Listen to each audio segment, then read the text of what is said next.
In a small town lived a group of young people who had been best friends since high school. They were in college together, and they decided to celebrate the end of their studies by going to the forest together.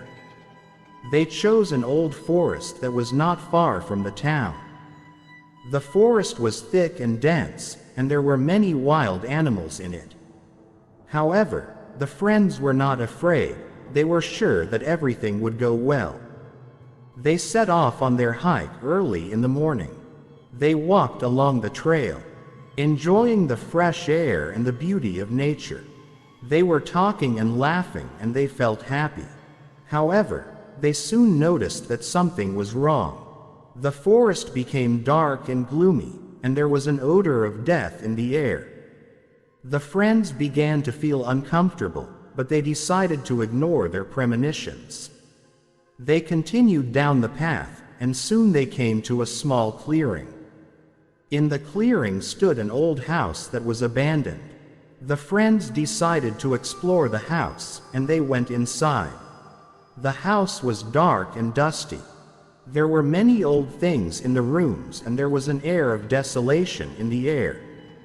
The friends began to explore the house, and they soon discovered that there was something strange about it. They found old books that had spells and rituals written in them.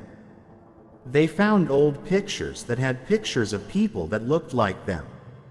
They found old things that were imbued with evil. The friends realized they were trapped. They were in a house that was cursed. Suddenly the friends heard a strange sound.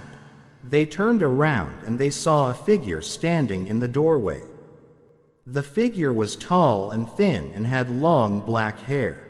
The friends were terrified. They didn't know what to do.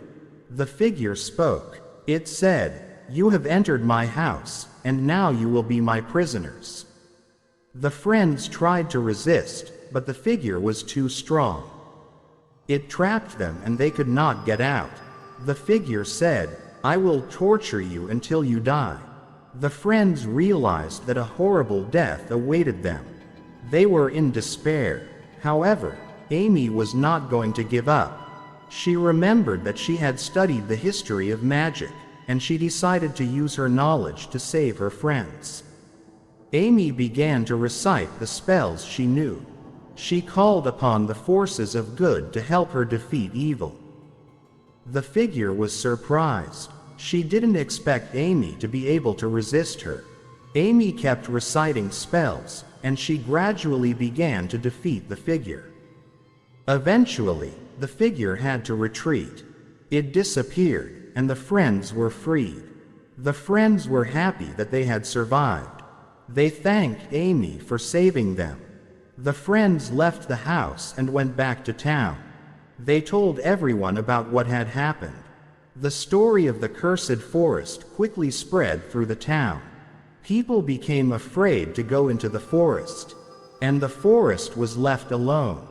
The friends continued to be friends, and they never forgot what happened in the cursed forest. They knew that they had been chosen to stand against evil, and they were ready for any challenge.